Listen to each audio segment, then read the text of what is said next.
আসসালামু আলাইকুম রাসেল ভাই। আমি তানভীর তুষার। আমার গ্রামের বাসা গাইবান্ধা জেলায়। আমি সরাসরি ঘটনায় চলে যাচ্ছি। আজ যার ঘটনা শেয়ার করব তিনি আমার প্রতিবেশী। নাম সাদা মিয়া। ছোটবেলা থেকেই তাকে আমি চিনি। এখন তার বয়স প্রায় 35-এর কাছাকাছি।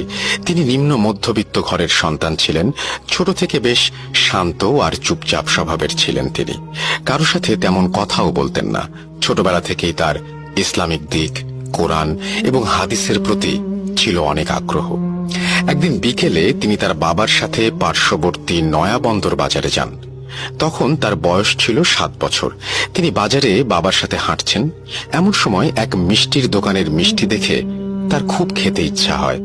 তিনি তার বাবাকে বলেন মিষ্টি কিনে দেওয়ার কথা। তার বাবা তাকে 1 পোয়া পরিমাণ মিষ্টি কিনে দেন। তাকে বাজারের ব্যাগ দিয়ে বলেন, তুই ব্যাগটা নিয়ে বাড়ি চলে যা, আমার যেতে রাত হবে। তিনি বাজারের ব্যাগের মাঝে মিষ্টির প্যাকেট নিয়ে ব্যাগটা কাঁধে নিয়ে বাজার থেকে বাড়ির দিকে রওনা দেন। তিনি যখন বাজার থেকে বের হন তখন প্রায় সন্ধ্যা। রাস্তায় দাঁড়িয়ে অপেক্ষা করতে থাকে, যদি কেউ বাজার থেকে বাড়ির দিকে আসে তো তার সাথে তিনি আসবেন। কিন্তু প্রায় 10 মিনিট থাকার পরেও তিনি কাউকেই পান না। পরে নিজেই সাহস করে বাড়ির দিকে হাঁটা দেন। তখন আরো অনেকটা জাঁকজমক হয়েই সন্ধ্যা নেমেছে। বাজার থেকে বাড়ি আসার যে পথ, তার এক পাশে আলোই নদী আর এক পাশে বিশাল ধান ক্ষেত। বাজার এবং বাড়ির মাঝে একটা কবরস্থান, যেটি মোল্লে ভিটা নামে পরিচিত। এই জায়গা একটা ঘটনা ভূত.com-এর 67তম এপিসোডে প্রচারিত হয়। তিনি সাহস করে বাজারের ব্যাগ কাঁধে নিয়ে হাঁটতে থাকেন। মোল্লে ভিটায় এসে তিনি আরো দ্রুত হাঁটা শুরু করেন। যত তাড়াতাড়ি সম্ভব এই ভিটে পার করতে হবে।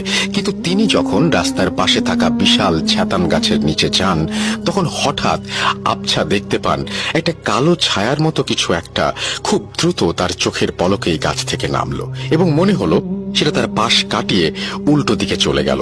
উনি এটা দেখে প্রচুর ভয় পেয়ে একটা দৌড় দেওয়ার চিন্তা করেন। ঠিক তখনই পেছন থেকে পিঠে জোরে একটা ধাক্কা অনুভব করেন। ধাক্কাটা এত জোরে ছিল যে উনি অনেকটা জোরে মুখ থুবড়ে রাস্তার ওপর পড়ে যান, আর ওনার কাঁধ থেকে ব্যাগটা ছিটকে চলে যায় ওই গাছটির দিকে। উনি দ্রুত উঠেই ব্যাগটি কুড়িয়ে নিয়েই বাড়ির দিকে দৌড় দেন এবং বাড়িতে এসে একটা চিৎকার দিয়ে উঠোনে পড়ে যান। তার চিৎকার শুনে তার বড় ভাই এবং তার মা দৌড়ে এসে দেখেন সে অজ্ঞান হয়ে পড়ে আছে উঠোনে, আর তার পাশে একটু দূরে বাজারের ব্যাগটা পড়ে আছে। গ্রামের অনেক লোকও তখন জড়ো হয়ে গেছে উঠোনে। এরপর তাকে বাড়িতে নিয়ে তার চোখে মুখে পানি দেয়া হয়। তার জ্ঞান ফিরে আসলে কেন এমন হলো